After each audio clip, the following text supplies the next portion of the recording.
Hey guys, Brian Tong here with CNET.com at Apple's latest music event here in San Francisco at the Yerba Buena Gardens. And the big news, Steve Jobs is back. Steve had a standing ovation, and he also came with a heartfelt message to the crowd. I'd like to take a moment and thank everybody in the Apple community for the heartfelt support I got too. It really meant a lot.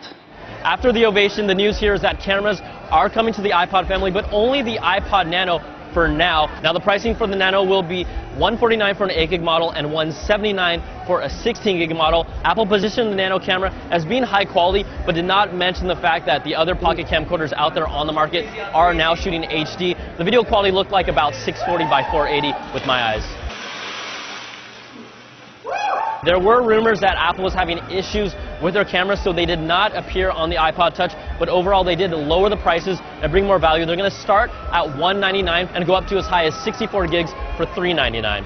Apple's also really trying to position the iPod Touch and the iPhone as a gaming device. They showed over 20,000 apps on their platform versus what the Sony PSP and the Nintendo DS has to offer, but I would not put them in the same class, at least with the quality of games at this moment.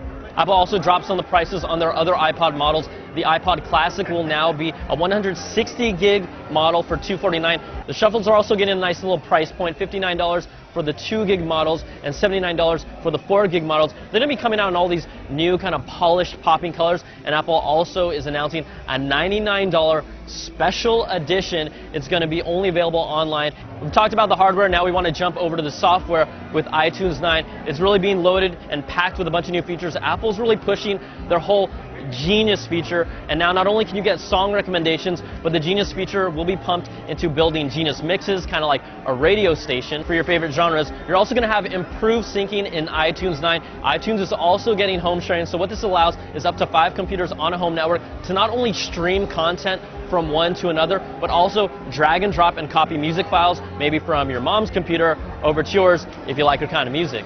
The iTunes Music Store is also being redesigned with a cleaner interface. You can make direct purchases without jumping into the pages, and also if you click on this drop-down arrow, you do have the ability to post your purchases or song recommendations on Facebook and Twitter because Apple is getting social. Another thing that was talked about is iTunes and their interactive music albums. Well, they showcase it here. It's going to be called iTunes LP, which offers a lot of interactive elements like photos, videos, lyric notes, and these did look really cool. I'm not sure if it would make me buy an album just because of the content, but it only currently is going to be working through iTunes. You won't be able to access this content through an iPod Touch or your iPhone at the moment. Also, the iPhone OS 3.1 is going to be available today as well. 2 of the new features that they highlighted were Genius apps. So now within the iTunes Store on your iPod Touch or iPhone, it will give you recommendations for applications for you to purchase based on some of the other apps that you've purchased before. Also, CNET reported here first that ringtones would be coming to the iTunes Store as well through your phone. These are pre-made ringtones. They're going to be